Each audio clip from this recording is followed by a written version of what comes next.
क्या आपने कभी सोचा है कि जो चीजें आपको दिखती हैं वे सच में हैं या सिर्फ एक पर्दा है? आज हम बात करेंगे साकार से निराकार की ओर बढ़ने की एक ऐसी यात्रा जो हमें भौतिकता के पार ले जाती है और हमें हमारे असली स्वरूप से मिलाती है।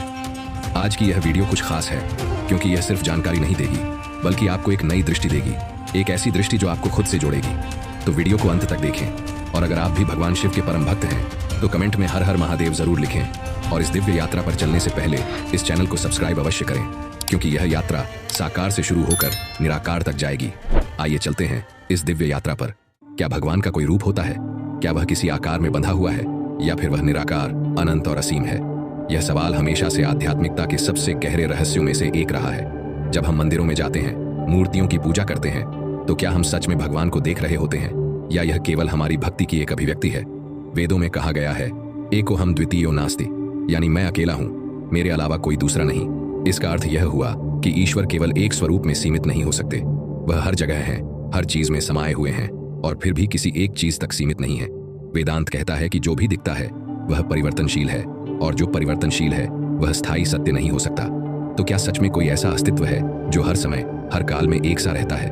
भगवत गीता में श्री कृष्ण कहते हैं, न त्वम देहो न ते देहो, यानी तू न शरीर है न मन, तू शुद्ध चेतना है।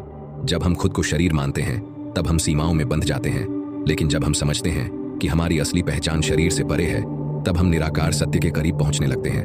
निराकार का अर्थ यह नहीं कि कुछ भी नहीं है, बल्कि यह है कि वह हर चीज में है लेकिन किसी एक रूप में नहीं बंधा। जैसे आकाश जिसे देखा नहीं जा सकता लेकिन वह हर जगह मौजूद है, वैसे ही निराकार ब्रह्म भी हर जगह व्याप्त है। अक्सर लोग कहते हैं कि भगवान को मूर्ति या किसी विशेष रूप में पूजना चाहिए, लेकिन शास्त्रों में बताया गया है कि भगवान दोनों हैं, साकार भी और निराकार भी। जब भक्त की चेतना प्रारंभिक अवस्था में होती है तब वह साकार रूप की पूजा करता है क्योंकि उसे एक आधार चाहिए, लेकिन जब भक्ति और ज्ञान की गहराई बढ़ती है तो वह देखता है कि भगवान किसी एक मूर्ति तक सीमित नहीं है बल्कि हर जगह है। इसे समझने के लिए स्वामी विवेकानंद का एक प्रसंग बहुत महत्वपूर्ण है। जब वे रामकृष्ण परमहंस से पूछते हैं कि क्या आपने भगवान को देखा है, तो वे कहते हैं, हाँ मैंने देखा है, ठीक वैसे ही जैसे मैं तुम्हें देख रहा हूं, लेकिन वह किसी एक रूप में नहीं बंधे हैं। जब चाहो, जहां चाहो उन्हें अनुभव किया जा सकता है। भगवान के निराकार स्वरूप को अनुभव करने का सबसे अच्छा तरीका है मौन और ध्यान। जब हम बाहरी दुनिया से हटकर अंदर की ओर जाते हैं तो हमें एक असीम शांति का अनुभव होता है। यही शांति निराकार ब्रह्म की झलक है। जब मन पूरी तरह शांत हो जाता है, जब विचारों की हलचल खत्म हो जाती है, तब भीतर एक अनंत शून्यता प्रकट होती है। लेकिन यह शून्यता खाली नहीं है, बल्कि यह चेतना से भरी हुई है। श्री गुरु नानक देव जी ने कहा था, एक ओंकार सतनाम, यानी ईश्वर एक है और वह निराकार है। इसी तरह संत कबीर जी कहते हैं, पानी में मीन प्यासी, मोहे सुन सुन आवे हांसी, यानी भगवान हमारे अंदर हैं लेकिन हम उन्हें कहीं बाहर खोजते हैं। हमें लगता है कि वे कहीं दूर किसी लोक में रहते हैं, लेकिन वास्तव में वे हमारे भीतर ही मौजूद हैं। जो भी ध्यान करता है वह समझ सकता है कि निराकार की अनुभूति कैसी होती है। जब मन पूरी तरह से शांत हो जाता है, जब कोई विचार नहीं रहता, तब भीतर केवल शुद्ध अस्तित्व बचता है। यही निराकार ब्रह्म का अनुभव है। इसे शब्दों में व्यक्त नहीं किया जा सकता, इसे केवल महसूस किया जा सकता है। इसलिए ध्यान और आत्म जागरूकता के बिना इसे जानना संभव नहीं। रामकृष्ण परमहंस कहते थे कि जब तक भक्त अपने आरंभिक चरण में होता है तब तक भगवान उसे साकार रूप में ही मिलते हैं, लेकिन जब वह आगे बढ़ता है तो पाता है कि वह जिस भगवान को बाहर खोज रहा था वह तो हमेशा उसके भीतर ही था। यह ठीक वैसे ही है जैसे कोई मछली पानी में रहकर भी पानी को खोज रही हो। कबीरदास जी कहते हैं, पोथी पढ़ी पढ़ी जगमुआ, पंडित भया न कोय, ढाई आखिर प्रेम का, पढ़े सो पंडित होए। इसका अर्थ यह है कि ग्रंथ पढ़ने से कोई भगवान को नहीं जान सकता जब तक कि वह प्रेम और भक्ति में लीन न हो जाए। जब प्रेम पूरी तरह से शुद्ध हो जाता है तब यह एहसास होता है कि भगवान किसी एक रूप तक सीमित नहीं है। निराकार का अनुभव कैसे करें? भगवान निराकार हैं, वे किसी एक रूप में सीमित नहीं बल्कि हर कण में व्याप्त हैं। लेकिन यह सवाल उठता है कि हम इस निराकार सत्ता का अनुभव कैसे करें? केवल ग्रंथों को पढ़कर यह अनुभव नहीं हो सकता और केवल तर्क करने से भी यह समझ में नहीं आता। इसे केवल साधना, ध्यान और गहरी आत्मचिंतन के माध्यम से ही जाना जा सकता है। शास्त्रों और ऋषियों के अनुभवों के आधार पर 3 प्रमुख मार्ग बताए गए हैं जिनसे हम निराकार ईश्वर का अनुभव कर सकते हैं। पहला मार्ग, गुरु कृपा और आत्मचिंतन। गुरु की कृपा के बिना आत्मज्ञान पाना कठिन है। शिव संहिता कहती है, गुरुर् ब्रह्मा गुरुर्विष्णु गुरुर्देवो महेश्वर, गुरु साक्षात परम ब्रह्म तस्मै श्री गुरवे नमः।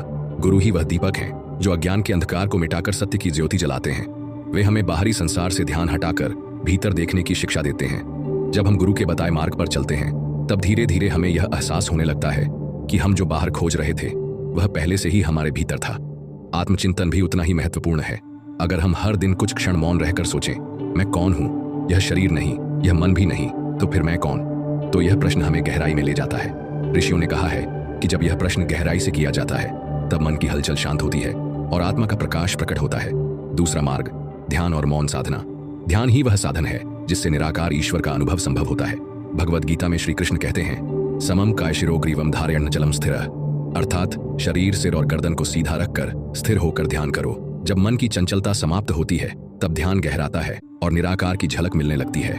ध्यान करने के लिए एक शांत स्थान चुनें, आंखें बंद करें और अपनी सांसों पर ध्यान केंद्रित करें। सांस आती है, जाती है, बस इसे महसूस करें। कोई विचार आए तो उसे रोके नहीं, बस उसे देखने वाले बन जाएं। धीरे धीरे मन स्थिर होगा और ध्यान की गहराई में उतरना शुरू होगा।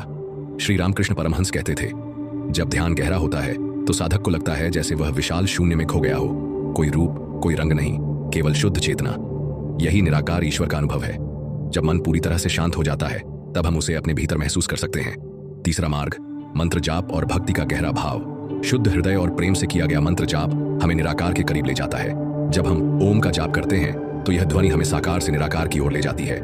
मंडूक्य उपनिषद कहता है, ओम इत्येतदक्षरम ब्रह्म, यानी ओम ही ब्रह्म है, ओम ही सत्य है। जब किसी भक्त का प्रेम गहरा हो जाता है तो भगवान स्वयं उसे अपने असली स्वरूप का अनुभव कराते हैं। संत कबीर कहते हैं, जब मैं था तब हरि नहीं, अब हरि है मैं नाही, सब अंधियारा मिट गया जब दीपक देखा माही। अर्थात जब तक अहंकार था तब तक भगवान नहीं मिले, लेकिन जब अहंकार समाप्त हुआ तो अनुभव हुआ कि भगवान पहले से ही हर जगह है। भक्ति का असली स्वरूप यही है, जब भक्त और भगवान के बीच का भेद मिट जाता है। निराकार ईश्वर को पाने के लिए कोई जटिल प्रक्रिया नहीं है, बस मन को शांत करना है, गुरु के बताए मार्ग पर चलना है और भीतर की यात्रा शुरू करनी है। जब साधक ध्यान, भक्ति और आत्मचिंतन को गहराई से करता है तो एक दिन उसे यह अनुभव होता है कि वह स्वयं ही वह चेतना है जिसे वह भगवान के रूप में खोज रहा था। यह अनुभव कोई बाहरी ज्ञान नहीं बल्कि प्रत्यक्ष अनुभव है। इसे न किताबों में लिखा जा सकता है, न शब्दों में समझाया जा सकता है, इसे केवल अनुभव किया जा सकता है। और जब यह अनुभव होता है तो जीवन बदल जाता है। तब कोई द्वंद्व नहीं रहता, कोई भ्रम नहीं, बस एक ही सत्य प्रकट होता है, अहम ब्रह्मास्मि, यानी मैं ही ब्रह्म हूं। भगवान निराकार हैं, लेकिन उन्हें अनुभव करने के लिए हमें अपनी चेतना को गहराई में ले जाना पड़ता है। जब तक हम बाहरी दुनिया में उलझे रहते हैं तब तक हम उन्हें किसी मूर्ति में ही देखते हैं, लेकिन जब ध्यान के माध्यम से मन शांत हो जाता है तब हमें एहसास होता है कि भगवान किसी एक स्थान पर नहीं बल्कि हर कण में मौजूद हैं, हवा में, जल में, प्रकाश में और हमारे भीतर भी। निराकार का अनुभव वही कर सकता है जो स्वयं के अहंकार को मिटा दे। जब तक मैं है तब तक भगवान बाहर लगेंगे, लेकिन जैसे ही मैं मिटता है वैसे ही अनुभव होता है कि भगवान कोई बाहरी सत्ता नहीं बल्कि वही चेतना है जो हमारी आत्मा में व्याप्त है। यही सबसे बड़ा सत्य है, यही अद्वैत का सिद्धांत है और यही आत्मज्ञान की परम अवस्था है। जब हम साकार से निराकार की ओर बढ़ते हैं तो हमें एहसास होता है कि हम सिर्फ शरीर नहीं हैं बल्कि एक आत्मा है। यही वह पल है जब हमारी सारी चिंताएं, डर और अशांति गायब हो जाती हैं, क्योंकि हमें पता चलता है कि हम असल में कौन हैं। तो दोस्तों, यही है निराकार का अद्भुत रहस्य, जिसे न आंखों से देखा जा सकता है, न हाथों से छुआ जा सकता है, बस अनुभव किया जा सकता है। जब मन शांत होता है, जब हम खुद से सारे सवाल पूछना बंद कर देते हैं, तब हमें उत्तर खुद मिलने लगते हैं।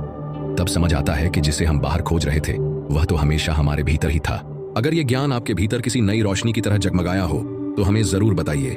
आपका एक प्यारा सा कमेंट हमें वो ऊर्जा देता है जिससे हम और गहराई से आपके लिए ऐसे ही अद्भुत विषयों पर साधना कर सकें, सोच सकें और आपको वो ज्ञान दे सकें जो आपकी आत्मा को छू जाए। तो हमें जरूर लिखिए कि इस वीडियो ने आपको कैसा महसूस कराया। क्या आपने कभी ध्यान में उस निराकार सत्ता को महसूस किया है? अगर हाँ, तो वो अनुभव कैसा था? और अगर नहीं, तो क्या आप इस यात्रा को शुरू करने के लिए तैयार हैं? अगर वीडियो पसंद आया हो तो इसे अपने दोस्तों और परिवार के साथ जरूर शेयर करें, ताकि इस दिव्य ज्ञान की रोशनी हर किसी तक पहुंच सके। और हाँ, अगर आप इस यात्रा में हमारे साथ जुड़े रहना चाहते हैं तो चैनल को सब्सक्राइब जरूर कर लीजिए, क्योंकि यहाँ हर वीडियो सिर्फ ज्ञान ही नहीं बल्कि आत्मा की यात्रा भी है।